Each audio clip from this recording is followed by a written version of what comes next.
Hello, everybody. This is Big Buji with ENT96. Today, I have DJ Buget on the phone. How you doing, man?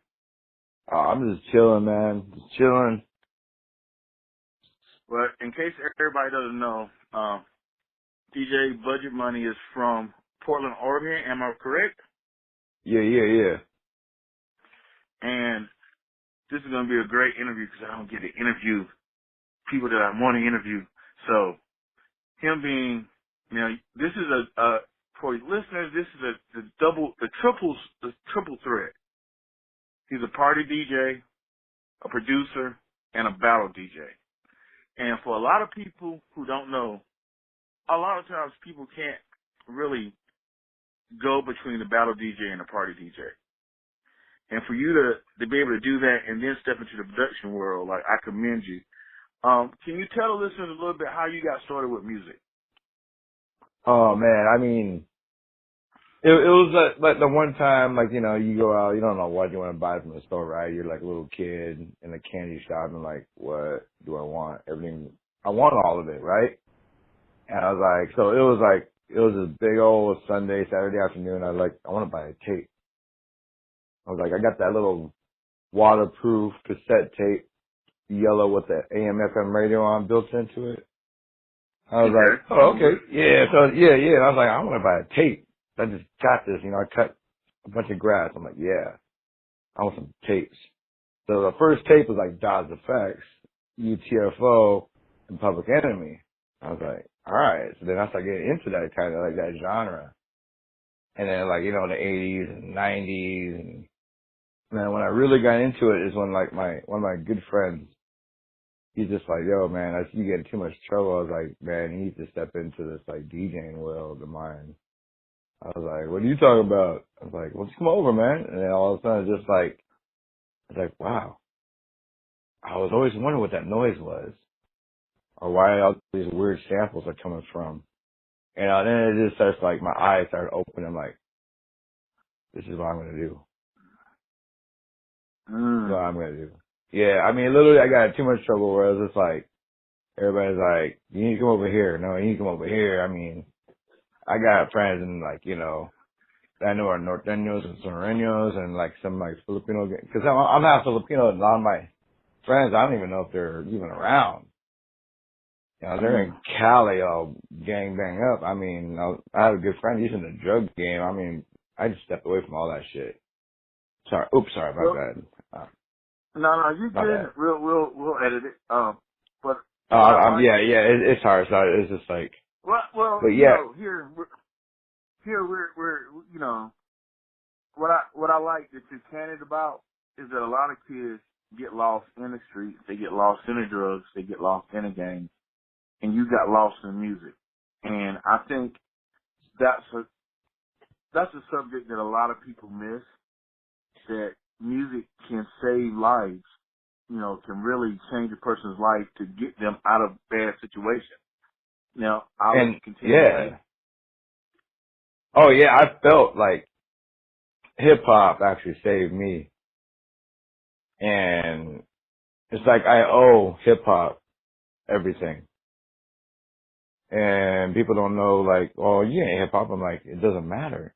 Hip hop is who you are, way you eat, way you talk, way you dress, way you walk. And people are like, oh, why you play that Coffee Brown after party? Like, and I thought this was hip hop. I mean, hey man, see those ladies there dancing, man.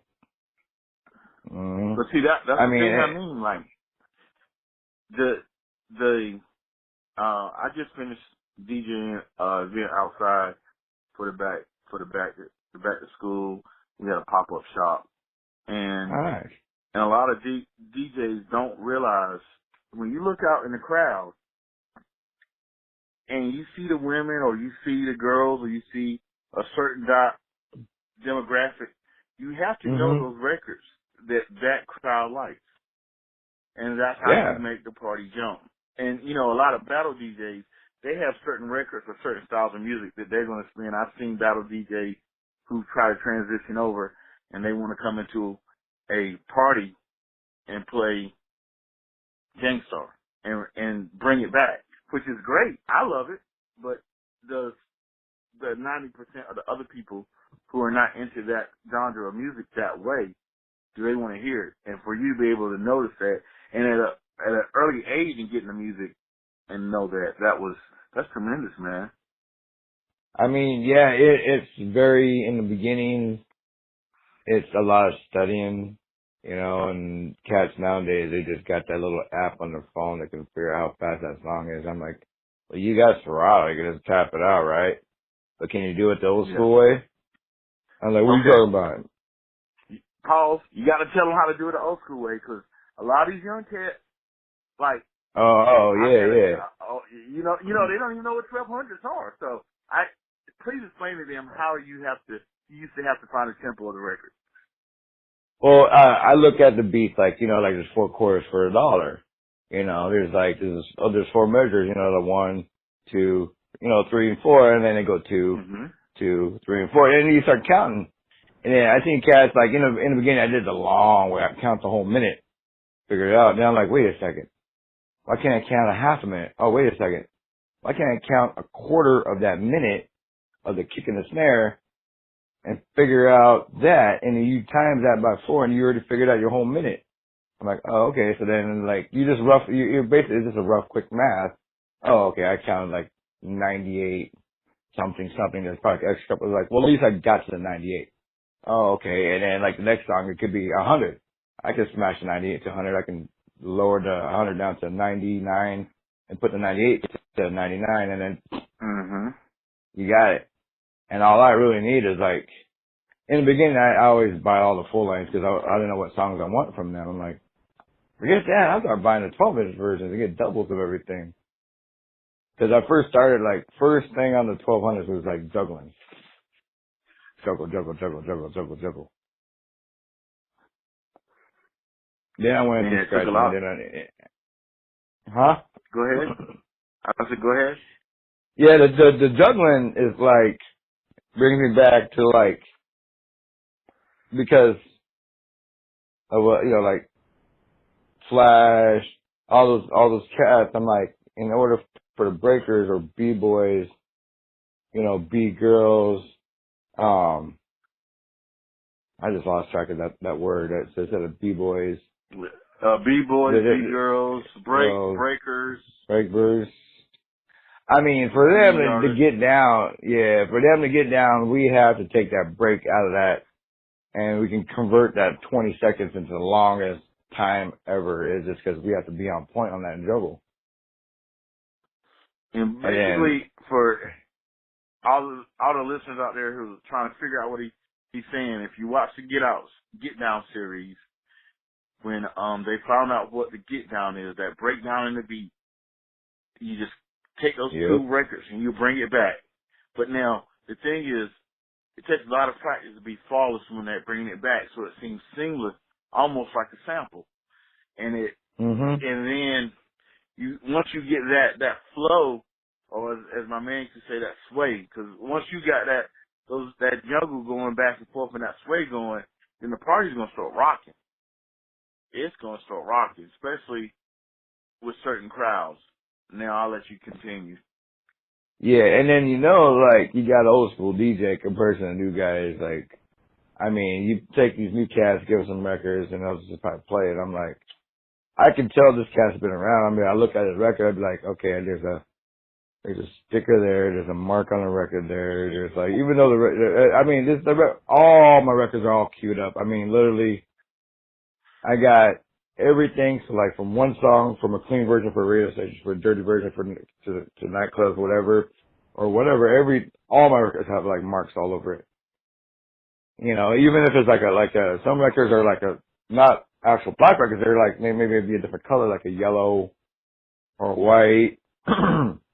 Then I'll grab like a pen marker and I start drawing little dots and stuff so I know where to put it. But to actually put those stickers on, so when you drop the needle and it hits the part of that sticker, your record be right on that sample, like right on point. But that is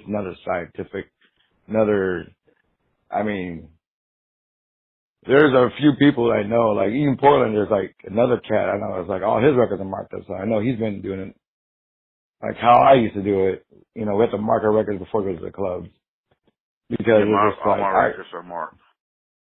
I mean, I'll put like everything's like marked. I'll put notes on the stickers, like on in the center part of the records. I mean, all the records, the center part of the whole is never all on point. Never on point. So then you see guys sticking in the inside that little hole there because it's going to skip on you if you don't do that. Yeah, it will. I mean, Now, go ahead.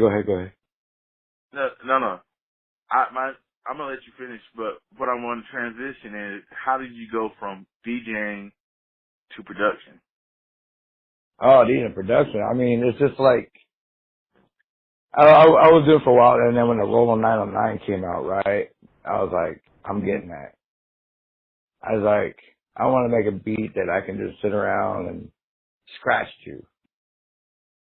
That I can make beats that I want to make it. I don't mind making beats to help people out, how they want it. I'm like, that's cool. I mean, I want to make a beat that, you know, some 808s, 909s, whatever, some long bass line, long highs, whatever. I was making some like my own perfection that what I like. People goes, man, you should make a beat like this guy. I was like, if I make a beat like this guy, then I'm walking behind that guy. I mean, Right. I see this other prairie over here. I'm gonna mow that myself.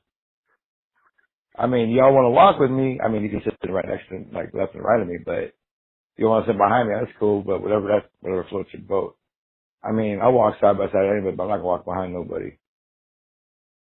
Well, see, but that's what makes people like us legends, because we understand that, being with the fundamentals of hip hop, because that's what made, in the beginning, hip hop so great, because everybody went out onto their own frontier per se, and they got their own style or their own area, and it made it their own. Nowadays, we have he did it that way, I'm gonna try to do it just that way. I don't know if I can get on. Well, if you're trying it this way and 10 other people are trying it this way in your city, and there's 500 cities in your state, and you got, just look at the numbers. Then you got one person that walks a different beat, as you would say, like you, going out, getting your own Perry to mow, and then everybody notices. How does he get noticed? Well, it's because he didn't do what everyone else was doing. I was fighting my own thing. Right. Now, And I then, always yeah. Go ahead. Sorry. No, I mean, literally it's just like DJing. It's just like, yeah, we got the crew, the clique, cause I remember people be like, yo man, could you slap me a pattern, but just do a different variation of a one-click flare? I'm like, what's a one-click flare? And they're like, dude, you don't know it? I'm like, no, just do it real quick for me. Oh, that's a one-click flare? Y'all have internet, right? I didn't have no internet when I was starting DJing. It was like AOL. That was internet. Welcome to dial-up. That was that time. And you wait forever. my sorry, my voice gets kind of cracked after like being in a like nightclub and it's so loud and you're yelling at people. But my first computer was a Tandy TX1000. If nobody knew about that, man. I mean, all like the guys and the ladies, anybody's been grew up in the same time as me, they'd be like, that printer is so huge. And it's like, I'm like, dude, I'm so tired of this damn printer. Oh man, the printers. Like I tell my son, y'all don't know how good you have it, because just think about it. Really, everybody is able to walk around with a personal computer in their pocket. Yup. I do. Back in the day, could you imagine if we had if we said, yeah, we'll be over there in a minute, we're gonna bring the computer with us. Do you know what it?